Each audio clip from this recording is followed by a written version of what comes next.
नमस्कार दोस्तों, मैं तरुण कुमार लेके हूं आपके लिए एक और नई इन्फॉर्मेटिव वीडियो। तो आज मैं आपसे नेपोलियन हिल की book think and grow rich की समरी आपसे साझा करूंगा, जिससे आप सीखेंगे कि कामयाब लोग किस तरह से सोचते हैं और कैसे काम करते हैं। आप कैसे खुद को कामयाब व्यक्ति की तरह सोचना सीखना शुरू कर दोगे और कामयाब बना सकते हो और अपने सपनों को पूरा कर सकते हो। तो बिना किसी देरी के करते हैं काम की बात। स्टेप नंबर 1, इच्छा यानी डिजायर। कुछ बड़ा हासिल करने के लिए हमारे अंदर एक बड़ी इच्छा होनी चाहिए। जब आप किसी चीज को पूरे दिल से चाहते हैं तो वह हकीकत बन के आपके सामने आ जाती है। अपने सपने के बारे में लगातार सोचने से आप उसे पाने का रास्ता ढूंढने लगते हैं। कामयाबी आपको तभी मिलेगी जब आपको पता होगा कि आप क्या हासिल करना चाहते हैं। ऑथर ने 6 स्टेप का एक तरीका बताया है जिससे आप धन की इच्छा को पूरा कर सकते हैं।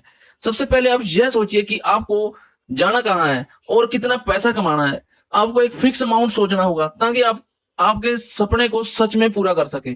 दूसरे स्टेप में आपको यह तय करना होगा कि इतना पैसा कमाने के लिए आप क्या कर सकते हैं। कुछ पाने के लिए आपको कुछ देना भी होगा। तीसरा स्टेप है जो कि आपको एक निश्चित तारीख निर्धारित करनी होगी जिस दिन आप अपनी इच्छित अमाउंट को पाने का इरादा रखते हैं।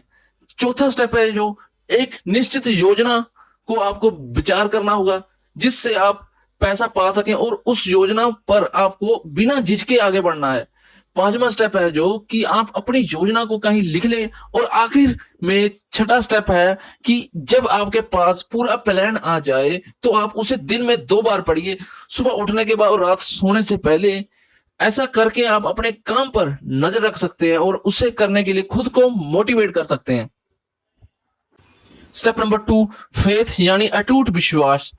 जब हमें पॉजिटिव ख्याल आते हैं तो हमारे साथ खुद ही सब कुछ अच्छा होने लगता है, लेकिन जब हम नेगेटिव सोचते हैं तो बुरी चीजें अपने आप होने लगती हैं। अगर हमें ये विश्वास होने लगे कि हम अपने हालात नहीं बदल सकते तो इसका मतलब है कि हमने अपनी बदकिस्मती खुद लिखी है, क्योंकि जैसा हम अपने दिमाग को बनाएंगे वो वही चीजें सच में होने लगेंगी। हमारी धारणाएं बहुत शक्तिशाली होती हैं। आपको मन में दृढ़ विश्वास करना होगा कि जो आप चाहते हैं वह आपको जरूर मिलेगा, क्योंकि अटूट विश्वास से ही इच्छाएं पूरी होती हैं। अगर आपको अटूट विश्वास करने में मुश्किल होती है तो इस बात को अपने मन में बार बार दोहराएं कि आप जो चाहते हैं वह पा सकते हैं और आपकी इच्छा जरूर पूरी होगी। बस एक बार अपने मन में अमीर होने का ख्याल बैठा लीजिए, फिर आपको यकीन हो जाएगा कि सारी लिमिटेशन को हटाकर आपको सफलता दिला देगा। स्टेप नंबर 3, ऑटो सजेशन मतलब आत्म सम्मोहन। ऑटो सजेशन में हम उन चीजों के बारे में सोचते हैं जो हम करना चाहते हैं, जिसे करने से हम खुद को कामयाबी की तरफ ले जा सकते हैं। जब हम बार बार उस बात को खुद से कहते रहते हैं तो एक समय आता है जब हमारा दिमाग उसे सच मान लेता है और हम उस काम को करने के लायक हो जाते हैं। इसलिए तो कहते हैं कि अपने दिमाग में हमेशा पॉजिटिव विचार भरें। ये बात हर दिन दोहराएं कि आप क्या चाहते हैं।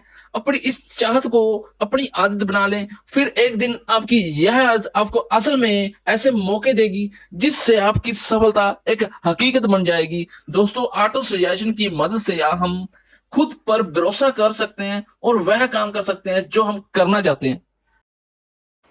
स्टेप नंबर 4, स्पेशलाइज्ड नॉलेज मतलब विशेष ज्ञान। कामयाब लोग हमेशा अपने ज्ञान को बढ़ाते रहते हैं। वे जानते हैं कि वे जितना ज्यादा पढ़ेंगे उतना ही कामयाब बनेंगे। कामयाब होने के लिए हमें सामान्य ज्ञान नहीं बल्कि विशेष ज्ञान की जरूरत होती है। और सिर्फ विशेष ज्ञान लेना ही काफी नहीं, बल्कि इसका इस्तेमाल करना भी जरूरी है।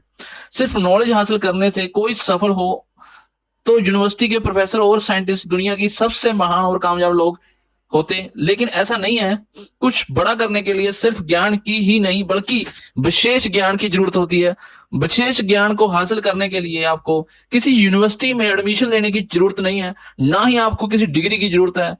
आप का बिना स्कूल गए भी बहुत सी जानकारी हासिल कर सकते हैं।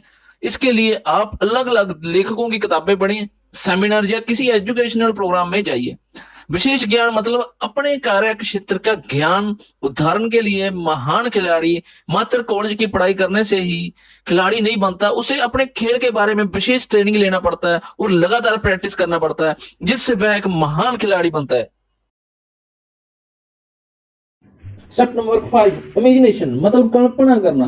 एल्बर्ट आइंस्टीन ने कहा था कि बुद्धिमान होने का मतलब यह नहीं है कि आप कितना जानते हैं, बुद्धिमान होने का मतलब यह है कि आप कितनी कल्पना कर सकते हैं। कल्पना करना ही एक ऐसा तरीका है जिसकी मदद से हम अपने सपनों को आइडियलाइज में और अपने आइडियलाइज को हकीकत में बदल सकते हैं। दुनिया के महान लोगों ने कामयाबी हासिल करने के लिए कल्पना का इस्तेमाल किया है। महान लोग जो भी बनना चाहते थे पहले अपने दिमाग में उसकी कल्पना करते हैं। उदाहरण के तौर पर कोई भी वैज्ञानिक किसी वस्तु या मशीन का आविष्कार करने से पहले दिमाग में उस चीज की कल्पना करता है कि बनने के बाद वह कैसी दिखेगी और कैसे काम करेगी। आज जो जितनी भी चीजें हम अपने आसपास देखते हैं जैसे इंटरनेट, मोबाइल या सोशल मीडिया, इन सब के पीछे किसी का कल्पना ही है। अगर आप चाहते हैं कि आपके कल्पना की क्षमता, कैपेसिटी बरकरार रहे तो आप समय समय पर कल्पना करते रहिए। आप जितनी ज्यादा कल्पना करेंगे आपके कल्पना करने की कैपेसिटी उतनी ज्यादा बढ़ेगी। इससे आप समय के साथ और कामयाब बन सकते हैं। Step number 6, organised planning. जब तक आपके पास कोई पक्की योजना नहीं है तब तक आप सफल नहीं हो सकते। प्लानिंग ही आपकी इच्छा को पूरी करने का पहला स्टेप होता है। इसलिए किसी भी काम को करने से पहले उसकी पूरी योजना बना लीजिए और उसे एक कागज पर लिखिए। अगर आपका पहला योजना फेल हो जाता है तो दूसरे काम कीजिए, और अगर दूसरा वाला भी नहीं चलता तो भी हार ना माने और तब तक नई योजना बनाते रहिए जब तक कोई ठोस योजना हाथ नहीं लगती है। याद कीजिए कि किस तरह थॉमस एडिसन ने 10,000 बार कोशिश की थी तब जाकर वे लाइट बल्ब बनाने में सफल हुए थे। दूसरा एग्जाम्पल है हेनरी फोर्ड का। हेनरी फोर्ड सिर्फ अपनी इंटेलिजेंस के कारण सफल नहीं हुए, वह अपनी योजनाओं के कारण ही गाड़ियों के बिजनेस के बादशाह बनने में कामयाब हुए। Step number 7 means decision. अमीर लोग कोई भी डिसीजन लेने में अपना टाइम बर्बाद नहीं करते, बल्कि डिसीजन लेने के बाद अगर उसमें कोई कमी रह जाती है तो उनमें धीरे धीरे जरूरी बदलाव करते हैं। अमीर लोग आसानी से लोगों की बातों के प्रभाव में नहीं आते, बल्कि खुद के आइडियाज पर भरोसा रखते हैं। और जब आप किसी काम को करने का डिसीजन लेते हैं तो आपको उस पर अटल रहना चाहिए। आपको अपने लक्ष्य हासिल करने के लिए अपनी टीम के मेंबर्स के अलावा किसी और व्यक्ति की सलाह नहीं लेनी चाहिए। हेनरी फोर्ड को लीजिए, जो अपने तुरंत फैसलों और मजबूत इरादों के लिए जाने जाते थे। उन्हीं की इन्हीं काबिलियत की वजह से उन्हें टी मॉडल की कार बनाने की प्रेरणा मिली। जब उनके कई एडवाइजरों ने उन्हें कार का डिजाइन बदलने की सलाह दी, लेकिन फोर्ड नहीं माने और मॉडल टी बनाते रहे और अपने फैसलों पर अटल रहे। फोर्ड सही साबित हुए और टी मॉडल उस जमाने में सबसे ज्यादा बिकने वाली गाड़ी बन गई। सही समय पर सही फैसला लेना और उस पर अटल रहना हेनरी फोर्ड की सफलता का राज था। इसलिए दोस्तों, अपने अंदर की पुकार सुने, सही डिसीजन लें। सही डिसीजन लेने का मतलब है कि आपको क्या चाहिए और ये बात आपको पता हो। स्टेप नंबर 8, परसिस्टेंस यानी दृढ़ता। ऐसे बहुत सारे लोग हैं जो एक बार फेल होते ही हार मान लेते हैं और अपने सपनों को जीना छोड़ देते हैं।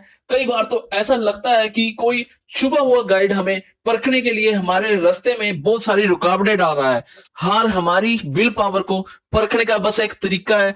जब आप बिना रुके लगातार आगे बढ़ने की आदत बना लेते हैं तो हार कभी भी आपके रास्ते में रुकावट नहीं बनेगी। सफल होने के लिए जिद्दी होना बहुत जरूरी है। लोग हमेशा आपसे यह बात कहेंगे कि आप यह काम नहीं कर सकते, लेकिन ऐसे लोगों की बातें ना सुनने में ही आपकी भलाई है। अगर आप सबके विचारों के हिसाब से काम करोगे तो कुछ भी नहीं कर पाओगे। Step number 9, power of mastermind. दोस्तों, मास्टरमाइंड का मतलब होता है कि एक निश्चित उद्देश्य की प्राप्ति के लिए दो या दो से अधिक लोगों के बीच सहभावना के साथ ज्ञान और प्रयास की आदान प्रदान करना। कोई भी व्यक्ति खुद को मास्टरमाइंड का लाभ उपलब्ध कराए बिना महान शक्ति को प्राप्त नहीं कर सकता। इसलिए दोस्तों, इंसान सिर्फ उन्हीं लोगों के स्वभाव, आदतें और विचार की शक्ति को धारण करता है जिसके साथ वह सहभावना की भावना से जुड़ता है। और अपने कई बार देखा होगा कि जब आप किसी व्यक्ति से बात करते हैं तो उससे बात करते करते आपको अपने लिए कोई ना कोई नया आइडिया मिल जाता है। ये आइडिया शायद आपको नहीं मिलता अगर उस व्यक्ति से आपकी बातचीत ना होती। इसलिए आप अपने फील्ड के लोगों से दोस्ती करें और उनके साथ अपना ग्रुप बनाएं। अमेरिका के मशहूर उद्योगपति एंड्रयू कार्नेगी के ग्रुप में लगभग 50 लोग थे, तो उनके साथ अपने आइडियाज शेयर करते थे और लोहा बनाने और बेचने के लिए मीटिंग करते थे। इन 50 लोगों के ग्रुप की वजह से एंड्रयू कार्नेगी अमेरिका में स्टील के सबसे बड़े बिजनेसमैन बने। दोस्तों, आप भी ऐसा करके अपने फील्ड में आगे बढ़ सकते हैं और सफलता को प्राप्त कर सकते हैं।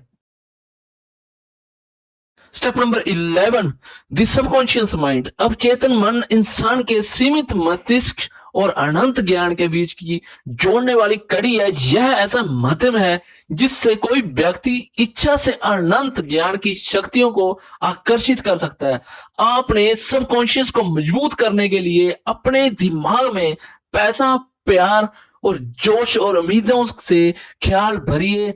कभी भी अपने दिमाग में नेगेटिव विचार नहीं आने दें। नेगेटिव सोचने से आपको कभी भी सफलता नहीं मिल सकती, ना ही आप अमीर बन सकते हैं। इसलिए हमेशा अपने दिमाग में पॉजिटिव ख्याल रखें और कोशिश कीजिए कि ताकि आप इसे और बेहतर समझ सकें। स्टेप नंबर 12, द ब्रेन, यानी हमारे दिमाग की शक्ति। इंसान का दिमाग दुनिया की सबसे शक्तिशाली मशीन है जिसका मुकाबला कोई सुपर कंप्यूटर भी नहीं कर सकता। इसे हम सेंडिंग और रिसीविंग डिवाइस दोनों के रूप में इस्तेमाल किया जा सकता है।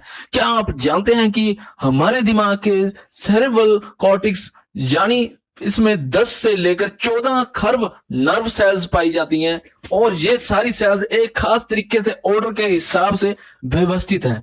नर्व सेल्स के अरेंजमेंट का ये तरीका हम इंसानों को फिजिकली और मेंटली काम करने लायक बनाता है।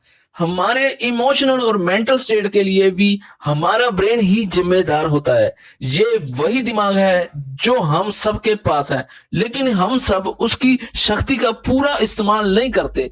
आप अपने दिमाग की शक्ति को पहचानें, उसे कोई काम करने को दें और फिर देखें कि वो उसे कैसे हैंडल करता है। आपको सिर्फ अपने दिमाग की काबिलियत पर विश्वास होना चाहिए। जब आपको अपने दिमाग पर अटूट विश्वास होगा तो वो आपको रास्ता दिखाएगा और आइडियाज भी दिखा देगा। स्टेप नंबर 13, दी सिक्स्थ सेंस, यानी छठी इंद्री।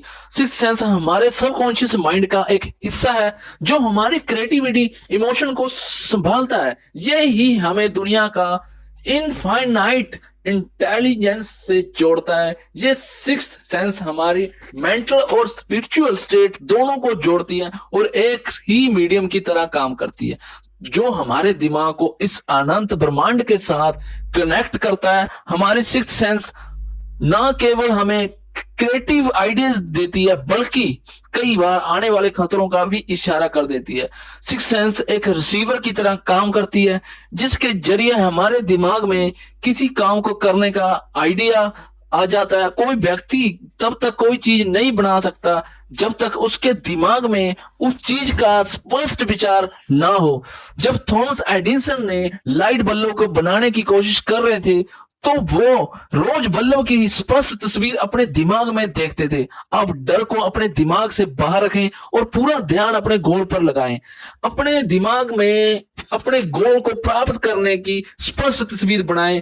अपनी पूरी शक्ति और ऊर्जा अपने जीवन के सपनों को पूरा करने में लगाएं। आप जो चाहते हैं उसे प्राप्त कर सकते हैं। नाउ दोस्तों, इस आर्टिकल में बस इतना ही। आपको ये आर्टिकल कैसा लगा मुझे कमेंट सेक्शन के जरिए बता सकते हो और इसके रिलेटेड कोई भी सवाल मुझसे आप पूछ सकते हो। तो ये इंफॉर्मेटिव वीडियो में इतना ही। चैनल को देखने के लिए लाइक और सब्सक्राइब करना मत भूले। धन्यवाद।